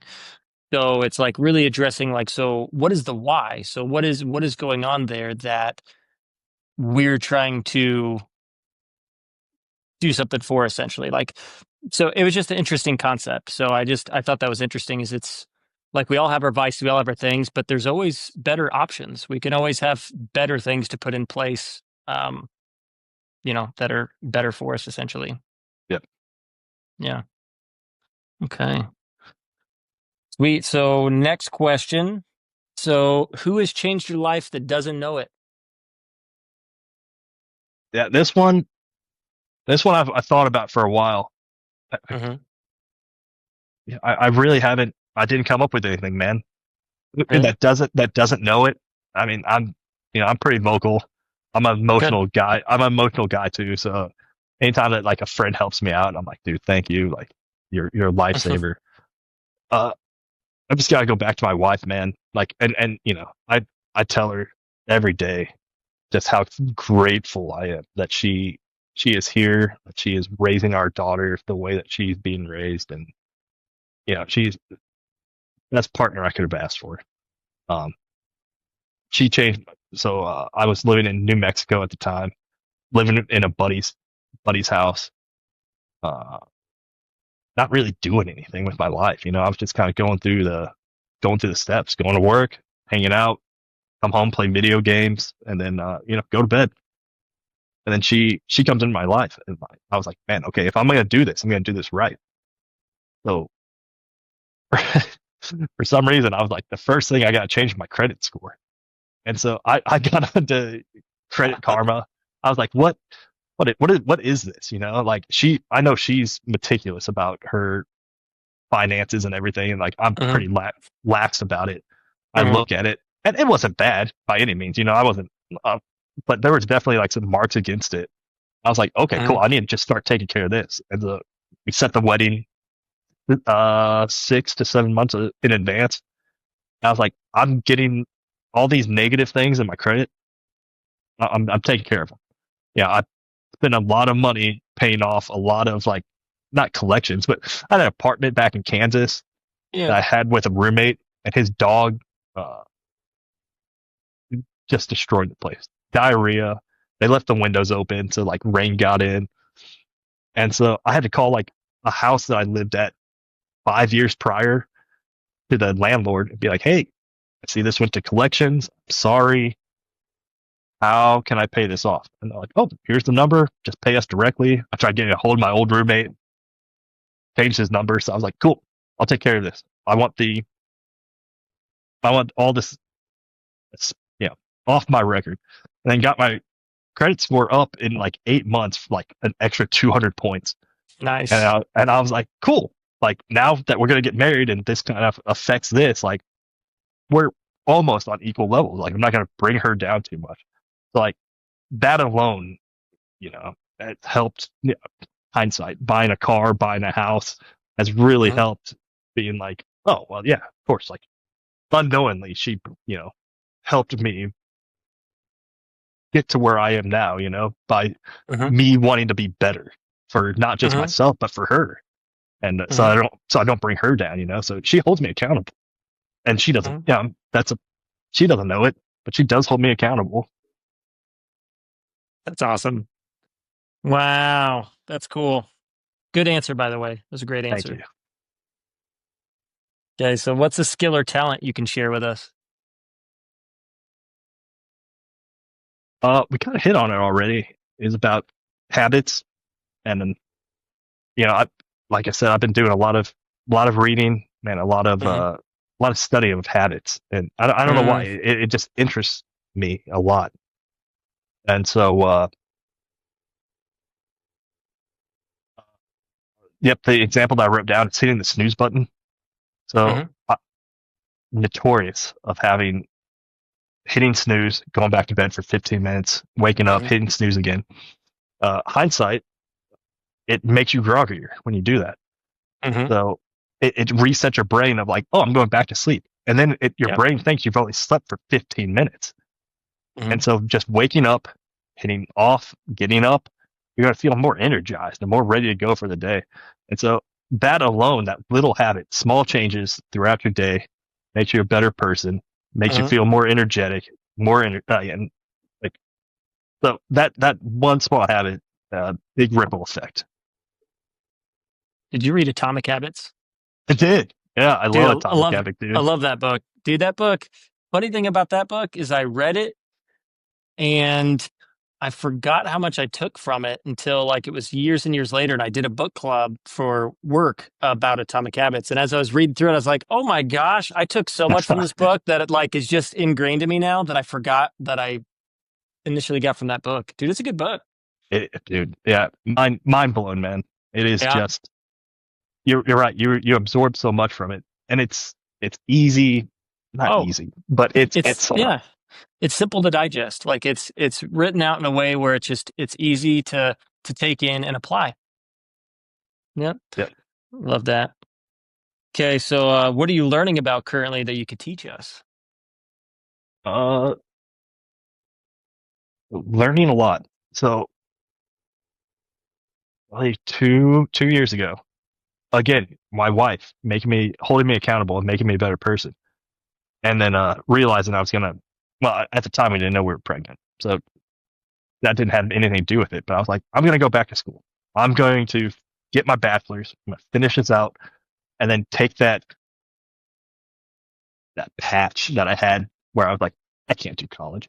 I'm like, Hmm. I'm going to prove to myself and everyone that I can. So I started going back to school, online. It's Capella, and I was like, well, what can I do here? And I chose computer science with an emphasis in cybersecurity. Hmm. And so I've been learning.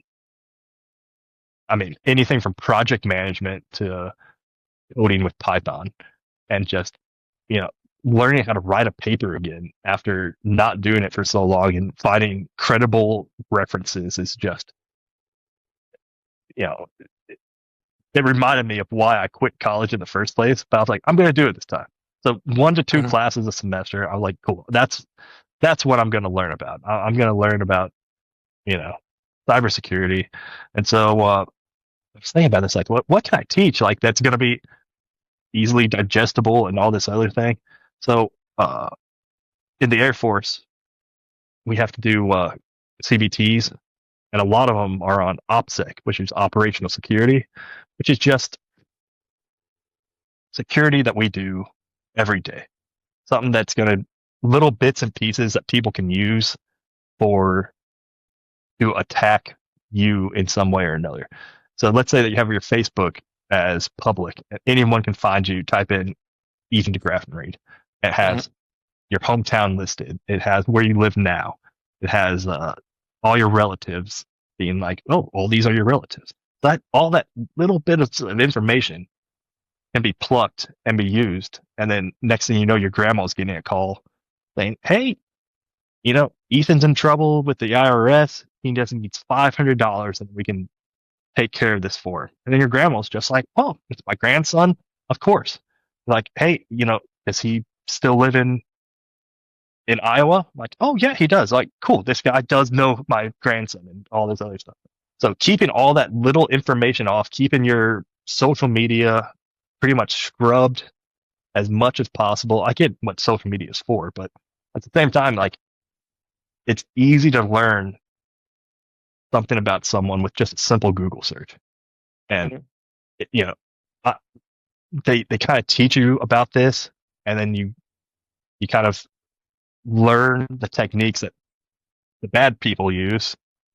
And then so, I tested it out on a buddy at work. I was like, hey man, and like, we're friends. He's in Intel. He does cybersecurity stuff. He knows all this stuff. I'm like, hey, do you mind if I try and find some stuff on you? He's like, yeah, go for it. He's like, I won't change any of my social media or any of this stuff. And so I found out where he was born. I found out uh, what his ex wife's maiden name was and all this other stuff. And I was like, hey man, found all this information out there. He's like, He's like, yep, cool. Yep, that's exactly what I would expect you to find. It wasn't a lot, but it's still like enough to where I could have built a profile and, maybe, you know, used it nefariously against him. And so another reason I got rid of social media, it didn't necessarily scare me. I'm like, the less information people know about me, the better, Uh-huh. at that point. And it kind of just knocks it into you that people could potentially use this again. Not that, you and I, just two guys, like when we're just, who's going to attack us? But I don't know. Anything could happen. And so Absolutely. Okay. So now what are you doing for fun? hard to find time right now with a Okay. 2.5 year old. So Okay. a lot of it is very kid friendly stuff. We Mhm. still go on hikes, as much as possible. We go on a lot of walks. Go to the apple orchard now. The family stuff, family oriented stuff. I still try and carve out a little bit of time at the end of the day for myself. Play some video games still. Bought a PS5. Hitting up Boulder Gates 3. I'm about neck deep in that thing. So I'll play that for a couple hours. Um, yeah, that's about it right now. Still hit up the gym. I find I enjoy that time. Throw in some headphones, zone out, get some good lifts in. Nice. Okay. So we've covered a lot on this podcast so far, and it's been awesome catching up. So this question, it's one of my favorites, is if you had a story written about you from when you were born to now, what would that story be called? Thought about a lot about this one too, man. You made me Uh-huh. think, and I appreciate that. I eventually came up with, and it ties in a lot of things, but I finally came up with the title Control-Alt-Delete. Uh, Kind of goes on the techie side of things, and I don't want it to Mhm. be very, very obvious, but uh, so as you know, Control-Alt-Delete, universal, reboots your computer. You close down a program, and it makes your computer work better. And so that's how I kind of wanted to look at my life in that sense. What did I have to get rid of to make my life work more efficiently? And so I had to delete a couple things from my life in order for me to be functional and working as hard as I am now. Um, so whenever your life kind of locks up, you can just push Control-Alt-Delete, figure out what's slowing you down, what's making you not working as efficiently as possible. Get rid of it. Keep going. I like it. That's a good one. That's a good one. Thank you. Okay. So now so we have two things left. So this one is basically, what do you want to share with the audience? So this is like your little, I always say the 15 minutes of fame. If you want to share anything with the audience you want to, or answer any questions that we didn't talk about, this is kind of your time if you want to take advantage of it. I feel like I talked a lot on the front half, uh, a lot longer than 15 minutes. Yeah, I mean, you can Google me. There's one video of me deployed, uh, Hmm. training with some army folks, and you can see the full 165 pounds of me before I started lifting over there. Hmm. I was a tiny little airman at the time. You can Google me. That's what you'll find. You probably won't find me on social media. All that stuff pretty much locked down, if not deleted. Hmm. Okay. Fair. Okay. So it's funny that you were 165. So before I started my workout journey again over the last 4 years, I was 165 when I started.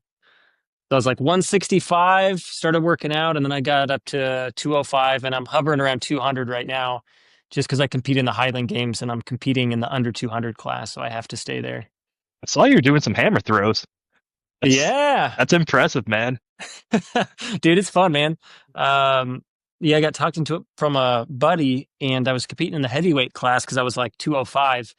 And so I was the smallest person out there in the heavy group. But they told me just do it for fun, just try it out. So I was there. I did good, especially for just starting on. And then they're like, you should try lightweight now. And I was like, okay. So just cut 5 pounds. It's not much to cut 5 pounds.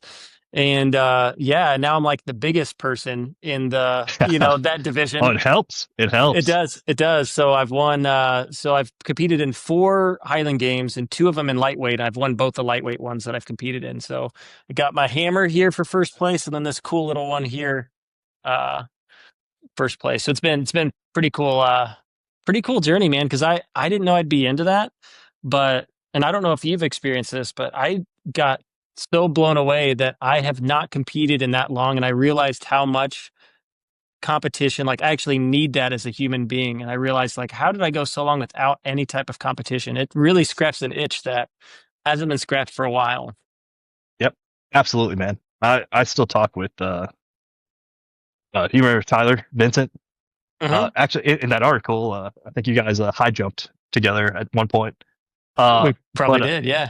yeah, so him and I, he started coaching track for I think the middle schools with Painter, oddly Oh enough. yeah. Yeah, and so he was telling me, he's like, man, I miss it. So do I. I miss the competition. I miss the nervousness that you got from right before a race. Hmm. I haven't felt that until an hour ago when I started talking to you. I was like, man, this is the same nervousness I got right before a race, and I haven't felt this in a long time.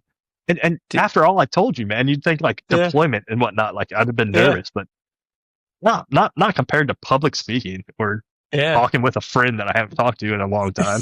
But here we are. Yeah. Hey, dude, if you want to do Highland Games with me, you are more than welcome to join. I tell Oh, people the dude, best way to do it is just show up and they'll teach you everything as you do it. And it's funny because I didn't realize I'd liked it as much as I do, but there's something about like competing in 9 events. No, and don't even think about it as being good. Just give it your best. And when you finish, you just feel like exhausted, but in a good way. Like, dude, I just pushed myself and this feels phenomenal. It's wild. yeah. So like do you like have a group that you train with? Like do you go hang out with some guys and you guys just hammer throw or pick up some Atlas balls and Dude, or well, or here. do you guys So what happened? Okay, so this is what happened. So we have Renaissance Festival here in Kansas City, mm, and me up and in my Leavenworth, up in Bonner Springs. Bonner Springs? Yeah, yeah, yeah. Yep, I yep, love that Renaissance Fest, man. yep. So my parents would go like every year, so I would go, and they'd always go to the Celtic festival theme because they're like, oh, it's kind of our heritage, whatever. So I saw them doing stone toss one time, and I was like, you know what? I want to do that. So I was like, next year I'm going to train. Which actually I showed up and threw it without any training at all. I got Yeah, like fourth place or whatever. But then nice. but then the next year I was like, I'm going to train and I'm going to do it because I didn't know Highland Games was really a thing. So I trained for a year, and I show up late actually because I thought it got rained out and they didn't. So they almost not going to let me throw, but luckily they allowed me to throw. And I show up and I win first place. And the second place guy like just started doing Highland Games. He was like the nicest guy. I just remember him being super nice. And he was on social, and I was like, "Oh, it's that guy." So we started chatting back and forth, and then I was like, he added me on social or whatever, and we started talking. And I was like, "Hey, do you want to be on my podcast?" And he's like, "Sure." He's like, "Do you want to compete in Highland Games?" Like, "Yes, we'll trade here."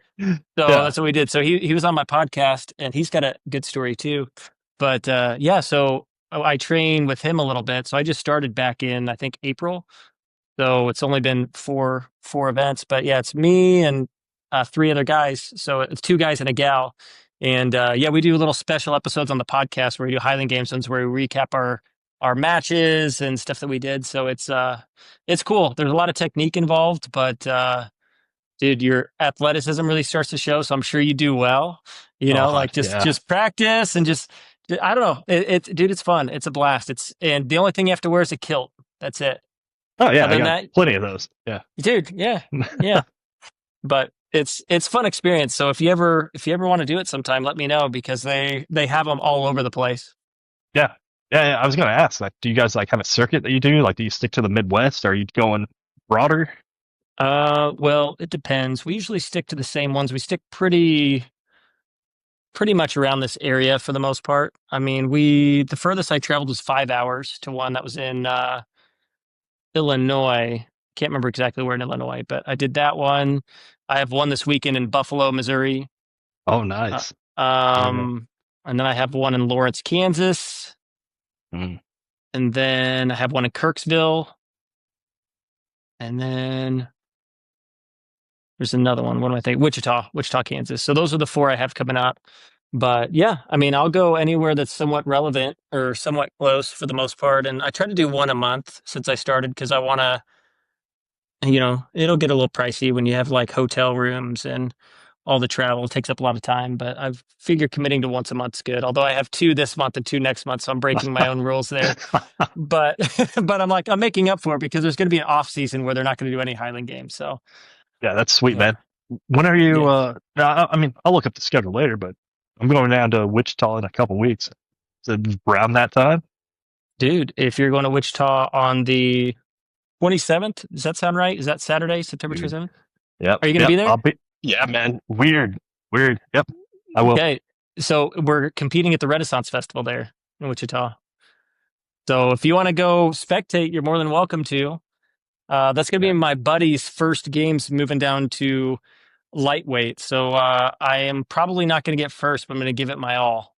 So Why not, man? Yeah, exactly. dude, So you never. You he could be the next Joe Sash. You know, he might have just slipped, and then you get the exactly, best throw of exactly. your life.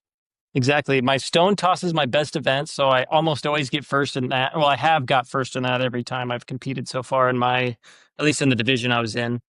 So I think I can still get those two, but there's 7 other events.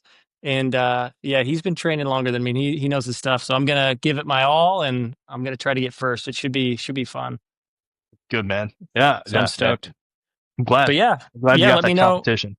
Me too, man. Yeah, let me know when you head up there and I'll let you know what's going on. Cause yeah, I think we're competing on that Saturday. So we'll be there from probably 9 or 10 till probably 4 or 5 o'clock.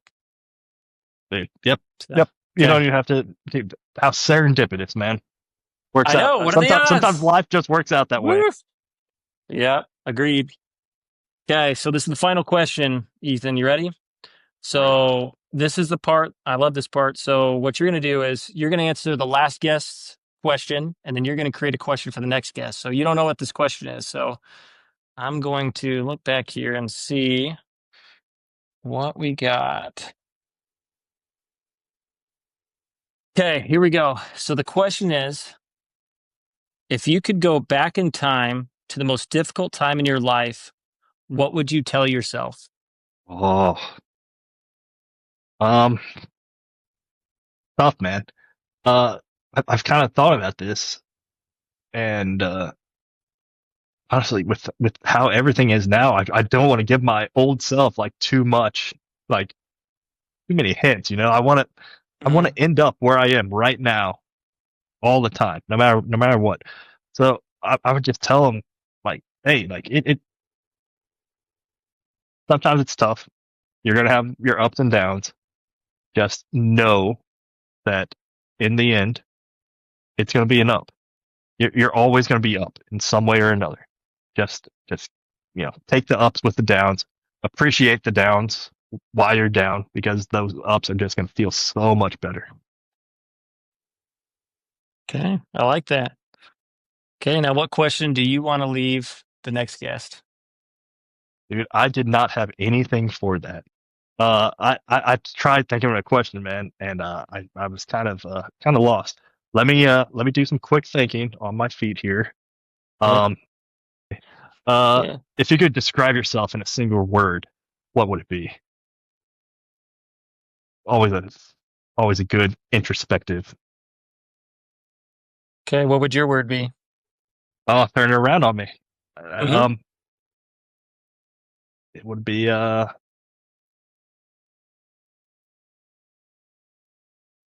forgiveness. Forgiveness? Forgiveness. Why? Why that word? Uh, you can't. You always have to forgive yourself for those trans get past transgressions. Um, you can dwell on a lot of things. I still dwell on a lot of things, but there was a time right when my daughter was born that I just kind of really dove into those things that I had never forgiven myself for, and I just kind of let them go. And after that is when I really started to really I feel like I finally came into myself, where it was just okay, this is who you need to be because you have people relying on you now. You can't be stuck in the past on what you've done. That doesn't define who you are. Forgive Yep. who you are and be defined by what you do every day in the moment. I like it. That's a powerful word. I appreciate it, man. Okay. So I'll answer this question in the special recap episode I do. So what I do is I go through every 10 episodes and Yeah. I answer every guest special question. So I'm going to save it for that. So if you tune into it should be 50 episode special because I think we're getting to 50 episodes now. Holy cow. Good job, man. Um, Thanks, Congrats. man. Thanks, appreciate it. So yours will be on there and I'll recap kind of how our conversation went. I'll answer the question and it'll be good. That's So, good, man. Yeah, I haven't gone back yet. I told you I was going to listen to all of them, and I hmm was like, I kind of want to go into this fresh. I don't want to know what hmm other people have said. I don't want to yeah. repeat what other people say. So I just kind of want to go. Mhm. But now that this is done, which I'm, I'm happy I did it now. Less nervous. Yeah. But now I get to go back and listen to like other hmm people's experiences and who let me get you a quick question in for you. Yeah. Uh, have you interviewed 50 people? Or is it about, So do you always have a guest? yes. So it's about, so I've only been counting these episodes because I've done more than that technically, but only the episodes that I do this format. So I've had, yeah, almost 50 fresh guests on, you could say. So telling their story just like you did. I have had some in between episodes just when I couldn't get guests. So I've had special episodes where, for instance, we got Nightmare Nevermore together to talk about Oh, all that yeah. stuff, which Oh, we're going to that's do sick. reunion. We're going to do some more gigs. We're going to start doing gigs again. Dude, I'll let you, merch. oh, hey, we'll I, see. I told my wife I had that, the navy blue one with the skeleton and Nightmare Dude, Nevermore. And I you was got like, that one? man, I, I wish I still had it because I just found a Ah, box of t-shirts and I was like, please let that one be in there. But no, dude, man, that was our first shirts. Those were wild. I was actually wearing one of my other shirts that we made later on, not that long ago. So I still have a couple of those. If I can find one your size, I'll give one to you. I just have to see oh, what I have please, left. man. But yeah, so we're gonna start doing gigs again. But yeah, so I'll have stuff like that. I always do Highland Games episodes with the team members, but everybody that's been on the Highland Games, the little stipulation is like you can be on those special episodes, but I got to get you one on one so people know who you are first. Right. So yeah, so that's kind of it. So I don't know how many episodes total I've had, but it's been quite a few. So and some of the dude, every guest has been awesome, man. Every guest, listening to their story and hearing about their struggles and the stuff they've been through is just, dude, it's awesome. It's so cool to see. And then every single person, like I said, is like, but I went through this and this is why. Like this is what it's brought me to now, or I'm grateful for this. And it's dude, it's awesome this year. Yeah. Yeah, man. It's good, man. And especially with people that you know. Like I'm excited to dive into the backlog of this and really hmm start here.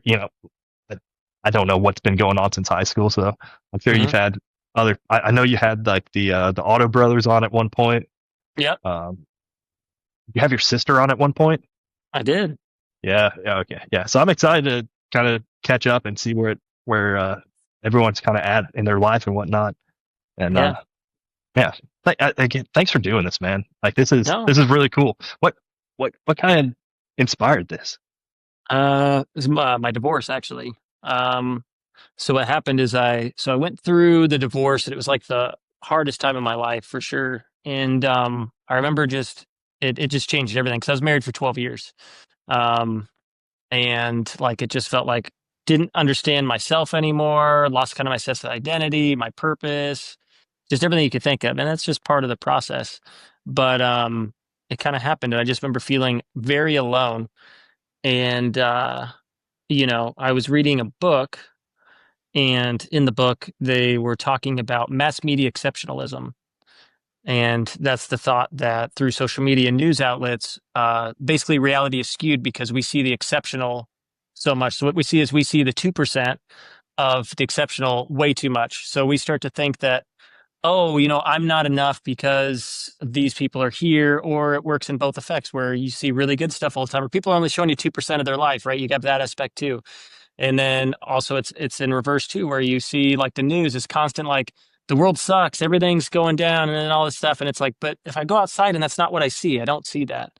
And so I wanted to kind of combat that is like, well, what's the 98% that's going on, right? Like what is, what's beneath the surface? What like just what is normal? So I had that idea and I started writing it down, came up with the name, and then yeah, wrote the questions down and made a list. So I had a short list of people that I wanted to get on this podcast. And after I got the name on social and started doing the podcast stuff, getting the little bit of equipment I had, I yeah, started making phone calls and having the conversation. But it was it's been fun, and it's cool for me too, because it's also been therapeutic for me, because if I look at my past, I don't think I built real deep relationships with anybody. And not because I didn't want to, like I was friendly and I was really, like we were friends, right? And I would consider us friends and I consider us a lot of friends, but I don't think I ever went deep with anybody because didn't I didn't know how. It's kind of a silly way to put it, but it's like, but I didn't, to a certain extent. And I Yeah. never really got that really close relationship. So every time I have a conversation with someone, it's like I get to share. This is like my outlet also to be kind of vulnerable and share stories, but also hear what you all are going through and get to know people on a more personal level that I never got before, because everything else was always just like, let's have some fun. Let's go do some Yeah, cool man. stuff. Right. And I was just like, let's like the fun guy. Let's go do some fun stuff. And which there's a time for that, but it's like, but I want to know people better. So yeah. So every time I do this, it's just, I'm hoping that the audience feels the same way, is that they can just, realize that, hey, I'm not the only person going through this struggle or going through this. Like this person here went through something similar. Okay. I feel hope. I feel like I can do this. Right. And that's kind of like the whole thing behind it. Really cool, man. Yeah, that's good job. Again, just building this whole thing, man. Yeah. It's really neat. And but it, it it's helped me. Like I told you, I try not to talk about a lot of things that's happened, and what made me the most nervous was you know how is this going to make me feel? But I feel better, man. And you're doing a really good thing. I appreciate you asking me to be on here, man. Of Good. I appreciate you volunteering to be on here. course. Sweet. So on that note, we'll probably close down the podcast here, but I'll let you know next time I come to Iowa. So I have some buddies out there that I don't visit as much as I should, but I was up there a few months ago. That was before I knew you were in Iowa. But yeah, if I make a trip out there, I'll reach out, because I'd like to. Yeah, it'd be fun to hang out again. And do you watch UFC fights, by the way? I do. Oh yeah, of course, man. Yeah, yeah. Okay. Dude, So, sports is one of those things that I told you. Small talk. You get to okay. sports. You do UFC. You do football. Yeah, yeah. Love it. So I don't watch any sports besides UFC, and I watch it pretty religiously. So I always go to Buffalo Wild Wings, watch the Mm, pay-per-views. So maybe I can time it sometime and just take a weekend and we'll go out and we'll watch fights at Buffalo Wild Wings or something that and sounds awesome, man. just have some fun. Absolutely awesome. Yeah. Okay. Hey, what you were up here, and you can end and we can BS some more. But Okay. did you ever go to Knotfest while you were up here? No, I didn't. Oh man. That's going to be on my list though, because I've been going to a lot of concerts lately. And yeah, I'm just trying to check off some bands that I never really watched before. And Slipknot's on that, because I mean, they weren't super high on the list, but I do like Yeah. Slipknot. So it's like I'd like to get to that soon. And I've thought, what better place to watch them than Iowa? Yeah. In a So cornfield. Yeah, yeah, yeah. exactly. So that'll Yeah, be man. that might be, when does that happen? Is that next year? That's every year, I think. They do it in Or October is it every fall? year. Oh, so it's like coming up. Oh, it's coming up soon.